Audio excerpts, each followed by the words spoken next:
Coach, as far as the team is at, coming off of a bye weekend, so kind of tell us where the mentality of the team is at and kind of what you did during the break to get ready for the series. First week, we rested a little bit. We drilled down on the system part of our game, Wads, and kind of went back to square one, if you will, and built it back up just because you've got time. I think they're hungry. You know, it's still early in the year, so having a week off is one that, you know, I've always talked about this. The schedule is what you're presented and you deal with it. But I think the players want to keep playing. So they're excited to get playing again. I thought for the most part, it was a good week of preparation. There was a day, maybe a day and a half where it was a little, you could tell there wasn't games coming up because you didn't really have their attention, but we've had their attention the last 3 or 4 days for sure. And I think our guys are ready to go.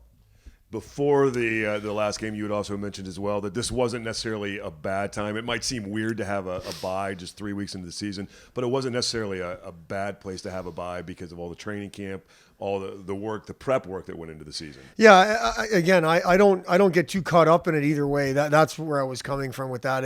I think the bye week is what it is. It comes now. We've got another one right before a long break in December, which is, what are you going to do? You know, like, that's just the way it is. So you make the most of it. But we had 5 hard weeks of training camp. We had, you know, back-to-back weeks on a short week. With, you know, Ferris being Saturday, Sunday and not your normal Friday, Saturday. And it's a good time to rest mentally and physically. But like I say, I think now they're back locked into game mode and hungry to play again. Off to a nice start to the season, but have a tough opponent coming up this weekend. What do you do to keep that momentum rolling from the last couple of weeks? Yeah, that's going to be difficult. We've got somebody pushing back. I agree with you. I think Arizona State on video, on paper, is really good. Top 15 team, off to a really good start themselves. So, you know, it's what we want to do to try to keep the momentum is prepare properly and focus on the process of our game. I know it's coach speak. I get it, but that's what we do around here. That's what we try to do. That's what we think has been good. Our special teams has been good.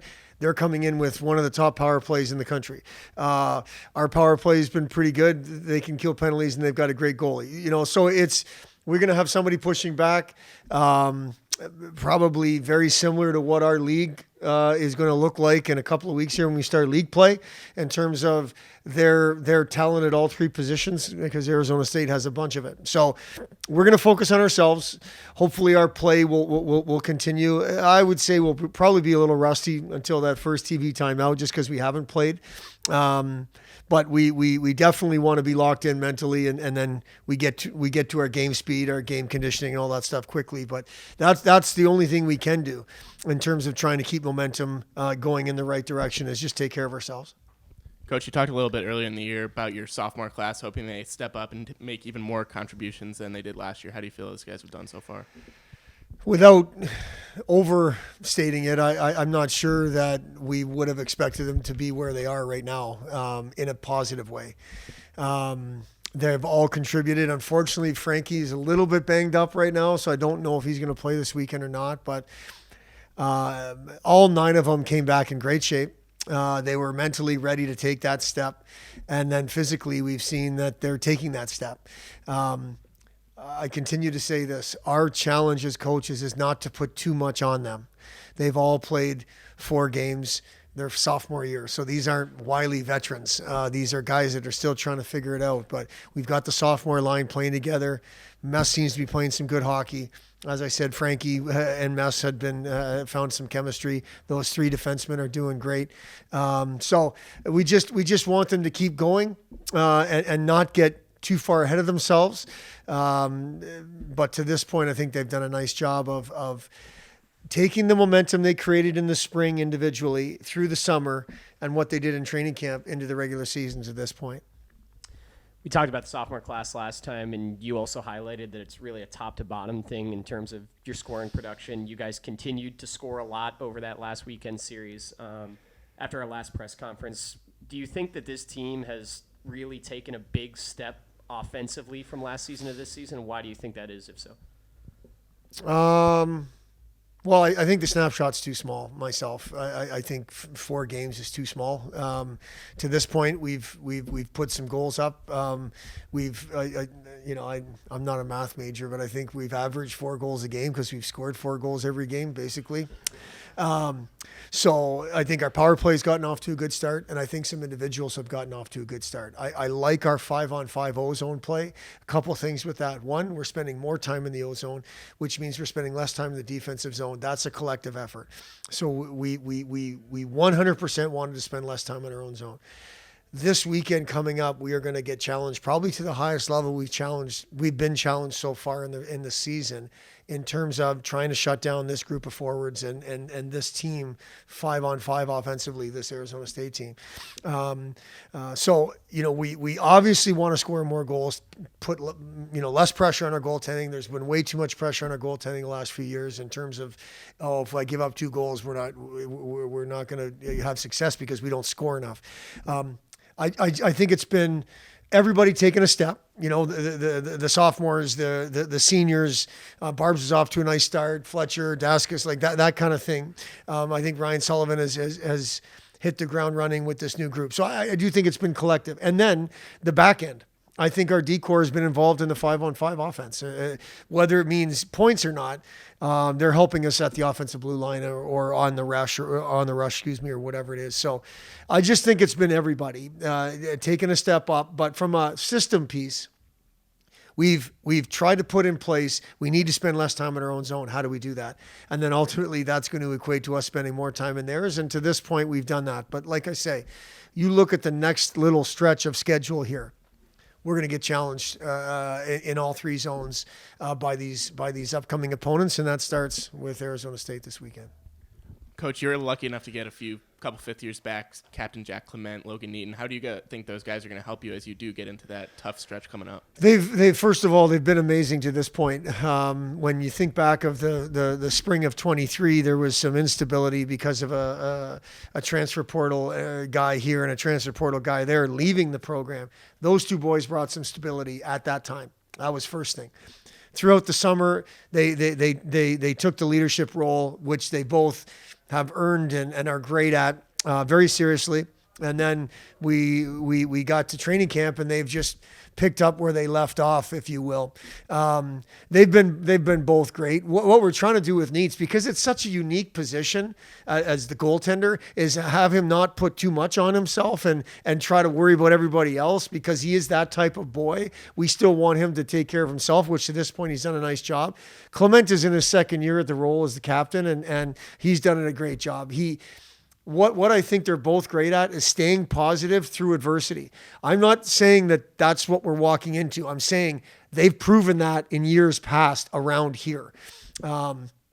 We want to learn from that. We want to all do better through those situations. But those are 2 kids that have been unbelievable when things aren't great in terms of results. We hope we don't go down that path, but I think that they're just a stabilizing personalities, both of them. And that's how they'll help this program. Just stay level. Let's not get too high. Let's not get too low based on what happened yesterday. Let's take care of today. And that's something we try to do around here. And those 2 guys are 100% the leaders in that. One final thing, as far as and having a consistency with those kind of players is a great thing, but there are a lot of new faces on the team too. So with 4 games under your belt, a bye week, how's the competition, the playing time kind of competition?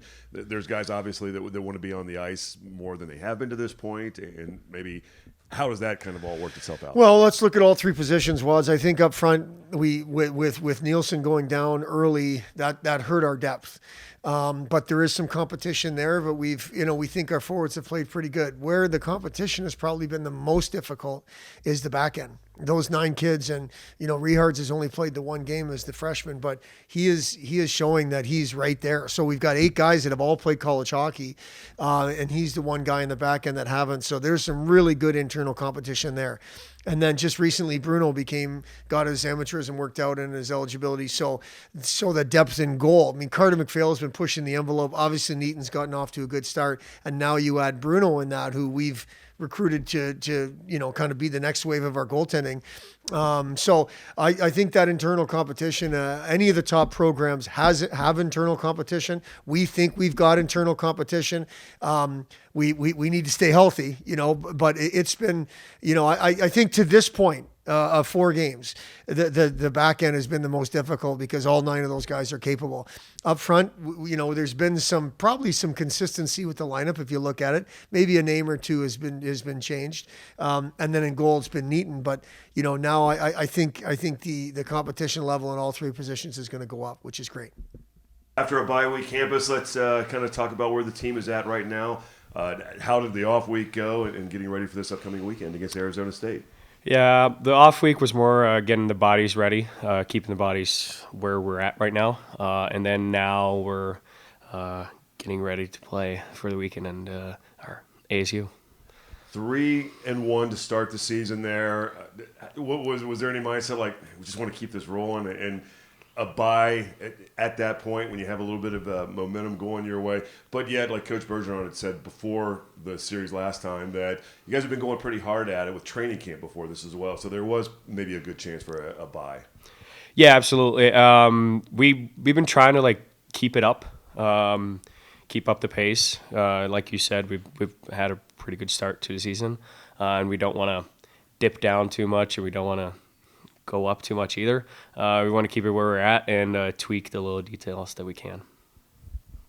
With the fast start to the season, you've got a lot of new faces in the locker room, a lot of young faces in the locker room. What's that done to interject energy into the dressing room?